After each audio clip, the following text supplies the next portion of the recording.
Hello guys, welcome back to study Kumar good. Even देखो, बहुत सारे लोगों का ना ये प्रॉब्लम आ रहा है यहाँ पे रजिस्ट्रेशन या फिर किसी का इनवैलिड क्रेडेंशियल। तो क्या प्रॉब्लम है मैं बता रहा हूँ। इसका मतलब अगर आप ये सोच रहे हो कि आपका फॉर्म रिजेक्ट हो गया है तो फिर आप बहुत बड़ी बेवकूफ़ी। रिजेक्ट रिजेक्ट नहीं हुआ। अगर आपने फाइनल पेमेंट वगैरह कर दिया तो रिजेक्ट नहीं होता है, ठीक है।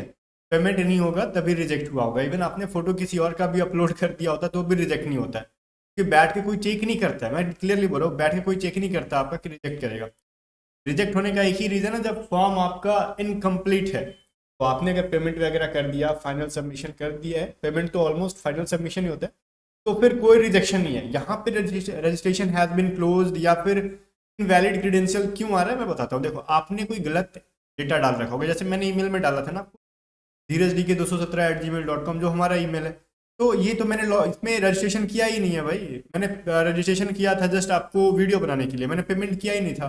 तो मेरा लिखिएगा ही ना भाई कि रजिस्ट्रेशन हैज़ बीन क्लोज, मतलब ये एक एरर है और कुछ नहीं। यहाँ पे लिखना चाहिए था इनका इनवैलिड क्रेडेंशियल्स। ये एक एरर है एयरफोर्स के साइट में या फिर सीडैक के द्वारा जितने भी साइट्स बनाई गई हैं, अगर आप गलत डेटा डालोगे तो यही सब लिखता है। तो इसके लिए क्या उपाय है मैं आपको स्टेप बाय स्टेप बताऊंगा, उसके लिए टेंशन ना लो, इजीली हो जाएगा। अगर फिर भी आपको करने नहीं आ रहा है तो एक बार आप साइबर कैफे में जाना और जो मैं स्टेप बताऊंगा उनको बताना, वो फॉलो करके बिल्कुल भी कर लेंगे। मैंने बहुत सारे लोगों का करवाते हुए देखा और करवाया भी। अब हमारे पास इतना तो टाइम नहीं है कि एक बच्चे का बैठ के हम चेक करें और सुधारते रहे, तो फिर हम अपना काम कब करेंगे। तो आप आराम से साइबर कैफे में जाओ, या फिर खुद से, या फिर आपके गांव में घर में जिसको इंटरनेट बढ़िया से यूज करने आता है और आपको नहीं आता है, तो आप उनसे कांटेक्ट करो। इस वीडियो को लिखा वो समझ के आपका कर देंगे, ठीक है। बट उससे पहले एक इंपॉर्टेंट बात मैं बताऊं, अपने पीडीएफ्स के बारे में हर वीडियो में बताता हूँ, इसमें ही बताऊंगा, क्योंकि मुझे पता है कि अभी के बाद आपका प्रॉब्लम तो सॉल्व हो ही जाना है। तो टेंशन बिल्कुल भी नहीं है, एकदम रिलैक्स रहो, सब ठीक हो जाएगा। इसमें क्या बताना है मेरे को, मैं वो बताता हूँ। देखो, आपका तो फॉर्म ठीक है, फॉर्म फिलअप हो गया, आपका एडमिट कार्ड आएगा, श्योर है। मैं तो बता रहा हूँ कि श्योर है कि आने वाला है, किसी का रिजेक्ट रिजेक्ट नहीं हुआ अगर फॉर्म फाइनल सबमिशन किया है तो उसके बाद आपको पीडीएफ हमारे बाय करके एग्जाम से पहले पढ़ के जाओ, क्योंकि खाली एडमिट कार्ड लेके क्या करोगे, बढ़िया प्रिपरेशन भी होना चाहिए ना। तो बढ़िया प्रिपरेशन के लिए लास्ट टाइम के लिए हमारी जो पीडीएफ आती है टॉप 500 सीरीज की, जिसमें इंग्लिश होती है, रीजनिंग होती है, मैथ होती है, साइंस होती है, साथ में जीके मिल जाता है। तो ये सारे सेक्शन 1 का। तो जीडी को बहुत ज्यादा बच्चों को पता नहीं कि जीडी में सेक्शन 1 और सेक्शन 2 भी होता है। भाई सेक्शन 1 पूरा 60 नंबर पे होगा। यांत्रिक भी ये सारे पीडीएफ 60 नंबर के आने वाले हैं, डीबी वाले के भी 60 नंबर के आने वाले हैं। तो इन सारे बच्चों के लिए तीनों ऑलराउंडर पीडीएफ है ये, चाहे जीडीबी यांत्रिक जो भी हो, सेक्शन 1 के सारे पीडीएफ हैं। इंग्लिश में हमारे दो पीडीएफ है, जहां पे एक में हमने मोस्ट इंपॉर्टेंट वोकैबलरी डाल रखी है, जिसमें प्रीवियस ईयर के क्वेश्चन पे मिक्स है। इनको याद कर लो, एग्जाम से पहले बहुत हेल्प मिलने वाला है। और साथ में ग्रामर की प्रैक्टिस की पीडीएफ है सॉल्यूशन के साथ। ये दोनों बहुत ज्यादा धमाल मचाने वाले हैं आपके एग्जाम में। कैसे बाई करना है मैं बताऊंगा, व्हाट्सअप करके बाई करना है, सब मैं बताऊंगा। साथ ही जो इसकी प्राइस कितनी है, 60 रुपीज है इंग्लिश वाले पीडीएफ की। साथ में हमारी जो रीजनिंग की पीडीएफ है, वो सारे क्वेश्चन हिंदी और इंग्लिश दोनों लैंग्वेजेस के अंदर है। इसकी प्राइस 45 रुपीज है, और सॉल्यूशंस भी हैं। रीजनिंग में सॉल्यूशन में मिलेगा आपको, वर्बल पे ज़्यादा फोकस करना होगा आपको, ठीक है। 10 सवाल आते हैं। वहीं पे रीजनिंग हो गया। मैथ के अंदर भी सारे क्वेश्चन हिंदी और इंग्लिश में, जिसकी प्राइस 55 रुपीज है। और इसमें भी हमने वीडियो सॉल्यूशन बना के पीडीएफ में लिंक डाल दिया है। लिंक वर्क नहीं करता तो व्हाट्सएप पे मैसेज करना, वो बता देंगे किस तरीके से वर्क करेगा। तो वो सारे क्वेश्चंस आप बनाओ एग्जाम से पहले, बहुत ज़्यादा हेल्प मिलने वाली है। मैं बोलता हूँ ना कि समझदार के लिए सारा काफ़ी है, बाकी हर चीज़ खुल्लम खुल्ला के बोलते हैं, वो सही नहीं है।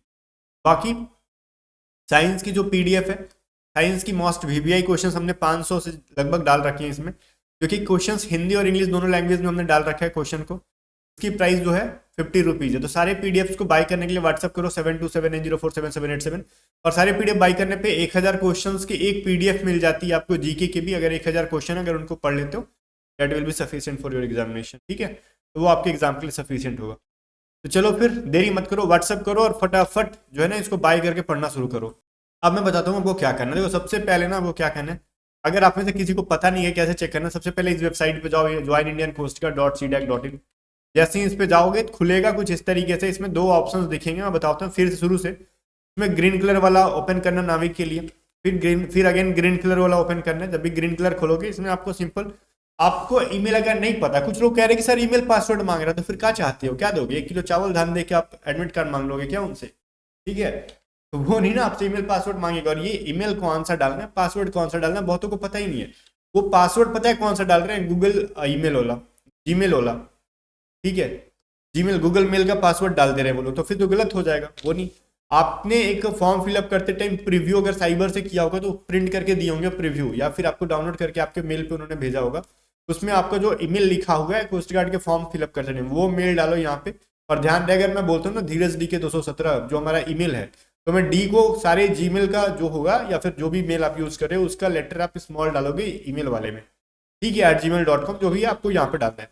और पासवर्ड कौन सा होगा, अगर आपको पता है कि पासवर्ड आपने फॉर्म फिलअप करवाते टाइम क्या पासवर्ड यूज किया था तो वो पासवर्ड डालो, या फिर आप कैफे वाले से पूछो भाई तूने क्या पासवर्ड डाला था, ये को याद होगा तो वो बता देगा। अगर याद नहीं होगा उसको, या फिर आपसे बहुत 20 किलोमीटर 30 किलोमीटर दूरी पर है कैफे वाले, या आप छोटे से गांव में रहते हो, तो वहां पे कैफे में जाने की जरूरत नहीं है। अगर पासवर्ड नहीं पता है, भूल गए हो तो, या फिर किसी भी टाइप का एरर आ रहा, तो एक ऑप्शन आपके पास है फॉरगेट पासवर्ड, ठीक है। जब भी हम फॉरगेट पासवर्ड पे क्लिक करेंगे तो हमारे पास ऑप्शन आएगा, लेकिन अगर आपको मान लो पासवर्ड याद है तो पासवर्ड डालो और इसमें ये जो कैप्चा दिख रहा है कैप्चा डाल के लॉगिन कर लो, शो करेगा। अगर लेकिन फिर भी आपके पास कुछ उल्टा सीधा ऑप्शन आ रहा है, ठीक है, तो मेरे को क्या करना है, सिंपली फॉरगेट पासवर्ड पे जाना है। फॉरगेट पासवर्ड करेंगे तो हमारे पास एक नया ऑप्शन खुलेगा, क्या खुलेगा मैं दिखाता हूँ आपको।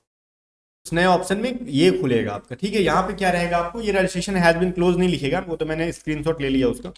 आपको यहाँ पे ईमेल डालना है जो सही ईमेल है।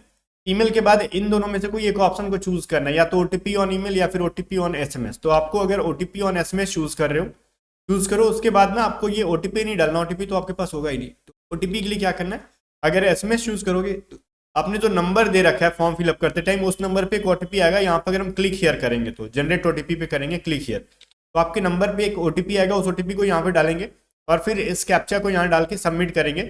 तो इसके बाद एक और ना आपके मोबाइल पर, फोन नंबर पर और आपके ईमेल दोनों पर एक सिस्टम जनरेटेड पासवर्ड जाएगा।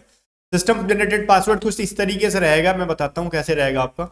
सबका अलग अलग होता है लेकिन उसका फॉर्मेट वही होगा। जैसे कुछ नंबर्स रहेंगे, हैश रहेगा, नंबर्स रहेगा 2 3 P X Q ऐसे करके, स्टार ऐसे करके कुछ एक लंबा सा पासवर्ड आएगा। उनको कॉपी करके पासवर्ड डालना है, ईमेल डालना है, ठीक है।